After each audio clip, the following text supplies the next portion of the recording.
everybody, this is Digraj Singh Rajput. Welcome to social school. इस video में हम इस चैप्टर का लास्ट टॉपिक पढ़ने वाले हैं जो है dignity and freedom of the citizens. ये जो चैप्टर रहा ना आपका आउटकम्स ऑफ डेमोक्रेसी, बड़ा प्यारा चैप्टर था. आई विश आप सभी लोगों को भी प्यारा लगा हो. देखो हमने क्या क्या पढ़ा इस चैप्टर में, एक बार फिर से रिकॉल करें अगर हम, तो हमने आउटकम्स ऑफ डेमोक्रेसी में ये देखा कि what are the outcomes which democracy is producing on various aspects, whether it is a legitimate, accountable और रिस्पॉन्सिव गवर्नमेंट और नॉट. ठीक है, इकोनॉमिक ग्रोथ एंड डेवलपमेंट की जब हम बात करते हैं तो क्या आउटकम डेमोक्रेसी में निकल के आ रहा है, whether democracy is producing a positive और negative outcomes when it comes to the reduction of inequalities, ठीक है, एंड पॉवर्टी. वहीं पे फिर बात करते हैं कि क्या एक अकोमोडेशन ऑफ डाइवर्सिटी हो पा रहा है, क्या आउटकम दे रही है डेमोक्रेसी, ठीक है, ऑन दिस एस्पेक्ट की अकोमोडेशन हो रहा है डाइवर्सिटी का या नहीं हो रहा है. वैसे ही अब ये जो लास्ट टॉपिक है आपका वो क्या कह रहा है, dignity and freedom of citizens.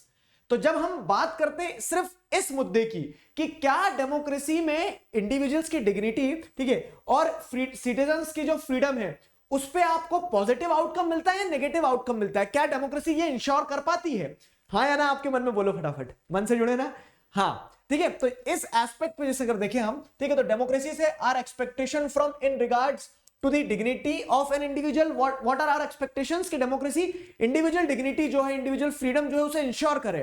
तो डेमोक्रेसी जो है इंडिविजुअल डिग्निटी को, इंडिविजुअल रिस्पेक्ट को बहुत अच्छी तरह से इंश्योर कर लेती है. ठीक है, तो हमारी जो एक्सपेक्टेशंस हैं उस पर डेमोक्रेसी खरी उतरती है. तो democracy stands much superior to any other form of government in promoting dignity and freedom of the individual. तो डेमोक्रेसी स्टैंड्स मच सुपीरियर, ठीक है, डेमोक्रेसी बहुत बेहतरीन तरीके से दूसरे जो अदर अल्टरनेटिव्स हैं उन सभी अल्टरनेटिव्स अगर आप कंपेयर करोगे तो इस एस्पेक्ट पे अच्छा आउटकम आपको देती है. ठीक है, democracy stands much superior to other form of government in promoting dignity and freedom of the individual. ठीक है, but it is difficult to achieve this in a society which have been built for long on the basis of subordination and domination. What is this? This is the other aspect of this outcome, this कह सकते हैं desired expected condition जो है उस पे democracy का क्या नजरिया है वो चीज समझाई जा रही है. कंफ्यूज नहीं होना, अभी सिंपल करता हूं. देखो अभी सिंपल करता हूं, चुटकी बजा के सिंपल हो जाएगा. क्या होता है ना कि जैसे आप डिक्टेटरशिप में चले गए तो वहां पे क्या है, किसी की डिग्निटी, किसी की फ्रीडम से उन्हें कुछ लेना देना नहीं है. हिटलर को जो पसंद आएगा हिटलर वो करेगा, ठीक है. लेकिन डेमोक्रेसी में क्या है कि डेमोक्रेसी में society is made up of atoms, हर एक इंडिविजुअल ने मिलकर समाज बनाया है. ठीक है, तो जिस तरह से हमने अकोमोडेशन ऑफ सोशल डाइवर्सिटी में क्या देखा था कि सभी के बारे में सोचा जाता है, तो जब सभी वर्गों के बारे में सोचा जाता, अलग अलग कास्ट, रिलीजन, जेंडर के बारे में सोचा जाता, तो अलग अलग इंडिविजुअल्स के बारे में भी डेमोक्रेसी में सोचा जाता है. और इसी सेंस में लिखा है कि democracy stands much superior to any other form of government in promoting dignity and freedom of the individual. ठीक है, ये चीज आई समझ में आपको. अब इसी चीज को जैसे अगर हम आगे बढ़ाते हैं, ठीक है, but it is difficult to achieve this in a society, ठीक है, which have been built for long on the basis of subordination and domination. तो डेमोक्रेसी में तो आप ये चाहेंगे, मतलब बोलते हैं ना मॉरल और कह सकते हैं एक्सपेक्टेशंस वर्सेस रियलिटी. तो एक्सपेक्टेशंस तो ये है कि डेमोक्रेसी में आपको इंडिविजुअल डिग्निटी फ्रीडम मिलेगी, लेकिन मतलब हर इंसान चाहेगा उसे डिग्निटी मिले, उसे फ्रीडम मिले, उसे उसकी रिस्पेक्ट की जाए. लेकिन उन समाज में जहां पे डेमोक्रेसी तो है लेकिन वो समाज कैसे बने हैं, हिस्टोरिकली वो समाज सबऑर्डिनेशन और डोमिनेशन वाले रिलेशन से बने हुए हैं. फॉर एग्जांपल जैसे इंडिया की बात करें कि इंडिया में आप हर इंसान को इक्वलिटी, डिग्निटी, फ्रीडम देना चाहिए, कॉन्स्टिट्यूशन यही बोलता है. लेकिन वो जो सोसाइटी है जो उस कॉन्स्टिट्यूशन को अडॉप्ट कर रही है, वो सोसाइटी उस तरह से नहीं है कि वो इक्वालिटी दे पाए. क्यों? क्योंकि वो सोसाइटी जो है, वो सोसाइटी, वो समाज, जो वर्ग है भारत का, वो किस चीज पर बेस्ड है, सबऑर्डिनेशन और डोमिनेशन वाले रिलेशन पे. कास्ट सिस्टम पहले चला आया है, तो कास्ट सिस्टम जब चला आया है तो उसके चलते आज संविधान तो बोल रहा है कि इंडिविजुअल्स की डिग्निटी होगी, फ्रीडम होगा. लेकिन क्या है, लेकिन आप जैसे ऑन ग्राउंड रियलिटी देखेंगे तो जो लोग हैं उस संविधान के दायरे में जो आते हैं वो एट टाइम्स क्या उनका बोलते हैं ना कि कॉन्स्टिट्यूशन में सब लिखा है, लेकिन ऑन ग्राउंड प्रैक्टिस में चीजों में डिफरेंस आ जाता है. ठीक है, अपर कास्ट और लोअर कास्ट के बीच में जो डिफरेंस है, डिफरेंस कुछ नहीं है, लेकिन वो जो सोच का डिफरेंस है, ठीक है, वो सोच का डिफरेंस क्या कर देता है, इक्वालिटी लाने से रोक देता है लोगों को. समझ में आ रही है मेरी बात? वही चीज आपको यहां फिर समझना होगा. तो डेमोक्रेसी तो क्या करती है, इंडिविजुअल डिग्निटी और फ्रीडम को प्रमोट करने में सबसे स्ट्रांग खड़ी रहती है. लेकिन but it is difficult to achieve this in a society which have been built for long on the basis of subordination and domination. तो कुछ सोसाइटीज जो सबऑर्डिनेशन डोमिनेशन के सबऑर्डिनेशन और डोमिनेशन वाले रिलेशंस पर ही बेस्ड है लंबे समय से, उन सोसाइटीज में ये चीज को रियलाइज करना, एक्सेप्ट करना मुश्किल हो जाता है। ठीक है, तो एग्जांपल जैसे dignity of women in a mail dominated society जो है ना, तो मेल डोमिनेटेड सोसाइटी में वुमेन की डिग्निटी की बात करोगे तो महिलाओं को संघर्ष करना पड़ता है, बजाय उसके कि डेमोक्रेसी में उन्हें भी इक्वल राइट्स दिए गए हैं, उन्हें भी फ्रीडम दी गई है। वही कास्ट बेस्ड डिवीजन आप इंडिया में देखोगे तो भी समस्या होती है। तब सवाल ये निकल के आता है, तो फिर डेमोक्रेसी क्या अचार डालेंगे क्या कि जब वो डिग्निटी और फ्रीडम को दे ही नहीं पाता है? तो ऐसा नहीं है। ठीक है, how dignity of women is in a mail dominated society can be ensured, तो आप इंश्योर कैसे करोगे पता है? तो ये गारंटीड नहीं है, गारंटीड नहीं है कि डेमोक्रेसी में मिल ही जाएगा। डेमोक्रेसी में मिलेगा ये गारंटीड है, मिल ही जाएगा ये गारंटीड नहीं है। दोनों में डिफरेंस है, समझो अच्छे से, बड़ा मजेदार कंसेप्ट है ये। क्या हो रहा है कि संविधान में बोला हुआ है कि आपको डिग्निटी और फ्रीडम दी जाएगी। ठीक है, ये नॉन डेमोक्रेटिक गवर्नमेंट में बिल्कुल नहीं बोला गया है। ठीक है, अब बोल रहे सर बोला गया तो मिलना चाहिए, अब वो मिलना मुश्किल है। क्यों? क्योंकि society is based, society has been built for long on the basis of subordination and domination. Societies जो है तो सबऑर्डिनेशन डोमिनेशन वाले रिलेशंस पे जमी हुई है। इस कारण से क्या है, हम देख नहीं पाते, ग्राउंड रियलिटी अलग होती है। लेकिन क्या होता है, लेकिन ग्राउंड रियलिटी अलग है, उसके बावजूद भी हम डेमोक्रेसी को क्यों अडॉप्ट कर रहे हैं फिर? क्योंकि एटलीस्ट डेमोक्रेसी में स्कोप तो है ना, मैंने बोला ना कि मिल ही जाएगी, और बोला है दो अलग अलग चीजें। तो डेमोक्रेसी में कम से कम ये बोला हुआ तो है कि इंडिविजुअल डिग्निटी और फ्रीडम को हम क्या करेंगे, मतलब सुपीरियर लेवल पे कंसीडर करेंगे कि हाँ इंडिविजुअल्स को डिग्निटी और फ्रीडम देना है। ठीक है, अब कम से कम कंसीडर तो कर रहे हो आप, तो वहां पे क्या है, कम से कम आप लड़ सकते हो उस चीज के लिए। नॉन डेमोक्रेटिक गवर्नमेंट में तो आप लड़ भी नहीं सकते, क्योंकि वहां पे तो प्रोविजन ही नहीं है। समझ में आया? प्रोविजन ही नहीं है। फॉर एग्जाम्पल क्या है कि जो सबसे अच्छा बच्चा है, मतलब जो मेरिटियस स्टूडेंट की कैटेगरी में आता है, उसकी फीस माफ कर दी जाएगी। अब वो बात अलग है कि बच्चों को पता नहीं है तो स्कूल वाले माफ करते ही नहीं, बोलते तुम तो दे दो फीस। लेकिन जिसे अगर पता है तो वो कम से कम उस चीज के लिए लड़ तो सकता है। क्यों? क्योंकि प्रोविजन है वहां पे कि अगर आप मेरिटियस स्टूडेंट की लिस्ट में आते हो तो आपकी फीस माफ हो जाएगी। समझ में आई मेरी बात? वही चीज यहां पे है। तो आप क्या कह रहे हैं कि dignity of women in male dominated society can be ensured, तो it is not guaranteed, but once the principle is recognised, ठीक है, you are recognising the principle की डिग्निटी और फ्रीडम को आप क्या करेंगे, देंगे। तो once the principle is recognised it becomes easier for women to wage a struggle against what is now unacceptable, ठीक है, लीगली एंड मॉरली। तो लीगली और मॉरली आप वुमेन को क्या कर सकते हैं, डिग्निटी डिनाई नहीं कर सकते हो, फ्रीडम डिनाई नहीं कर सकते हो, तो ये लीगली और मॉरली क्या है, अनएक्सेप्टेबल है। तो अब महिलाएं, अगर महिलाओं के साथ में इन फ्रंट पे इस एस्पेक्ट पे अत्याचार हो रहा है तो कम से कम लड़ तो सकती है। Same is the case goes with caste system, ठीक है। Example of caste inequalities in India. Caste inequalities हमें पता है कि क्या हो रहा है कि ग्राउंड लेवल पे आज भी अनटचेबिलिटी प्रैक्टिस की जा रही है, लेकिन अनटचेबिलिटी प्रैक्टिस की जा रही है उसके बावजूद भी डेमोक्रेसी क्यों बेहतर है? क्योंकि डेमोक्रेसी में आप उस अनटचेबिलिटी के अगेंस्ट में आवाज उठा सकते हो। क्योंकि वो अनटचेबिलिटी एक्सेप्टेबल नहीं है, वो तो लोग कर रहे हैं, ठीक है। तो लीगल प्रोविजंस होते हैं। तो democracy in India has strengthen the claims of disadvantaged and discriminated castes for equal status and equal opportunity, ठीक है। and this itself gives the power, this itself gives the room for different sections, ठीक है, to fight for dignity and freedom, ठीक है, to fight for dignity and freedom, and this is the wonderful aspect of democracy, ठीक है। ये democracy की खूबसूरती है कि डेमोक्रेसी में कम से कम आप प्रोविजंस है तो आवाज तो उठा सकते हो।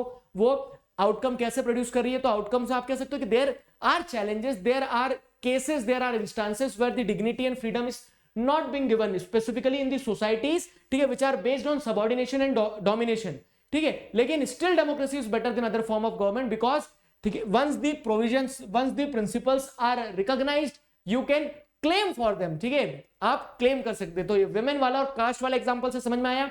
तो डेमोक्रेसी स्टैंड्स मच सुपीरियर। अगर ये पूछा जाएगा what is the outcome produced by democracy when it comes to dignity and freedom of citizens, तो आप ये लिखेंगे कि democracy stands much superior when it comes to ensuring dignity and giving freedom to the citizens, ठीक है। at times there are instances where the women's are denied the rights, ठीक है, caste based inequalities are being observed, still, ठीक है, still democracy is better than the other form of government because in democracy at least principles are recognized, and due to this we can fight and claim for our rights, and various women movement are being working for that, ठीक है। इसलिए आप देखते हो तो बहुत सारी महिलाएं अपना संघर्ष उठाती हैं। और क्यों? क्योंकि वो डेमोक्रेसी में रिकॉग्नाइज्ड है, जो डेमोक्रेसी में लीगली और मॉरली अनएक्सेप्टेबल है कि आप डिग्निटी और फ्रीडम किसी को डिनाई नहीं कर सकते हो। और डिनाई करोगे तो आप आवाज उठा सकते हो। ये कहानी है, ठीक है। ये डेमोक्रेसी का आउटकम है when we are talking about dignity and freedom of citizens. समझ में आया, ठीक है, समझ में आया। तो it is the recognition that makes ordinary citizen value their democratic rights. क्योंकि रिकॉग्नाइज कर लेना मतलब ऐसा नहीं रहता कभी कभी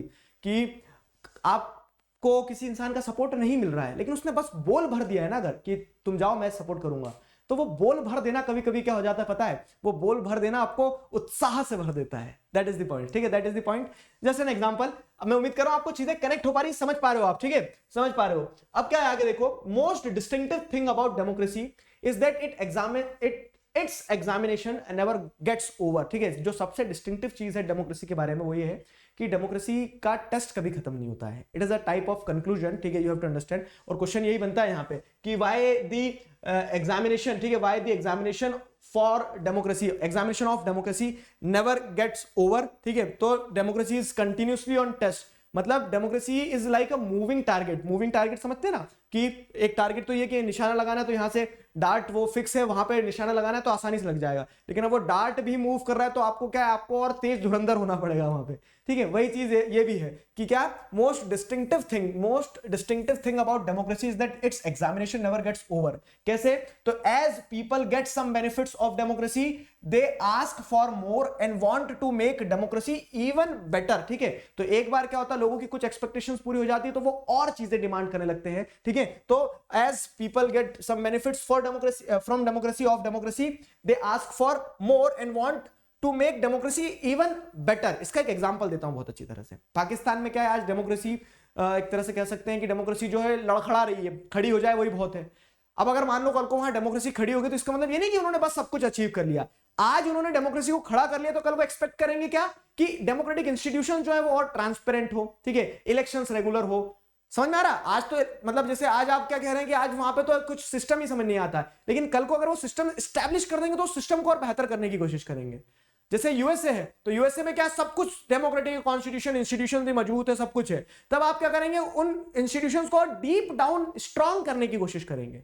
समझ पा रहे हो मेरी बात को? तो डेमोक्रेसी इज ऑलवेज ऑन कह सकते हैं on improvement mode. 1% improvement daily होता है डेमोक्रेसी में, वो एक एस्पेक्ट है डेमोक्रेसी का जो आपको समझना पड़ेगा। तो as people get some benefits of democracy they ask more and want to make democracy even better। तो हमेशा बोलते हैं ना स्कोप ऑफ इंप्रूवमेंट हमेशा रहती है डेमोक्रेसी में। और इस सेंस में क्या कहा गया है कि its examination never gets over, ठीक है, its examination never gets over. समझ में आया? तो देखो क्वेश्चन क्या बनेगा यहां से, एक तो वही what are the outcomes produced by democracy, ठीक है, when we talk about dignity and freedom of citizens, ये आप लिख देंगे। व्हाई डेमोक्रेसी इज ऑलवेज, ठीक है, ऐसा बोलते हैं ना आप, कभी कभी रोने लगते हो कि हमें ही एग्जाम देना पड़ता है सर हमेशा। आपको नहीं, एग्जाम जीवन में सबको देना पड़ता है, मुझे भी देना पड़ती है, ठीक है, डेमोक्रेसी को भी देना पड़ रही है। तो एग्जामिनेशन जो है लाइफ लेना बंद नहीं करती, वो तो चलती रहेगी। ये है कि आप एक अच्छे स्टूडेंट बनो और हर एग्जाम को कॉन्फिडेंटली फेस करो, ठीक है। तो वही चीज यहाँ पे भी बताई गई है कि डेमोक्रेसी का एग्जामिनेशन कभी खत्म नहीं होता है, क्योंकि as soon as some of the basic principles are achieved, people in a democratic country aspires more, wants more from democracy, ठीक है। people will always come up with more expectations and more complaints in a democracy। लोग ज्यादा से ज्यादा expectations से आएंगे और उनकी एक्सपेक्टेशंस पूरी नहीं होगी तो वो डेमोक्रेसी को ब्लेम भी करेंगे, ठीक है, और ब्लेम भी करेंगे, उसके साथ साथ लोगों की कंप्लेंट्स भी रहेंगी। अब एक सवाल ये बनता है कि are complaints good in democracy? Yes, complaints are very good in democracy. जैसे बोलते हैं ना, एक फीडबैक मैकेनिज्म का काम करता है कि जब सरकार मतलब जब डेमोक्रेटिक सेटअप में लोग कंप्लेंट्स लेके आएंगे तो और इंप्रूवमेंट होगा, ठीक है। तो the fact that people are complaining is itself a testimony to the success of democracy। Question आ गया ये वाला, मैं वही बता रहा हूं, लाइन उठा के पूछ देते हैं कुछ चैप्टर से, ठीक है, डरना नहीं है, समझना है बस। लाइन उठा के यही पूछ दिया, the fact that people are complaining is itself a testimony to success of democracy। explain 3 number में पूछ लिया।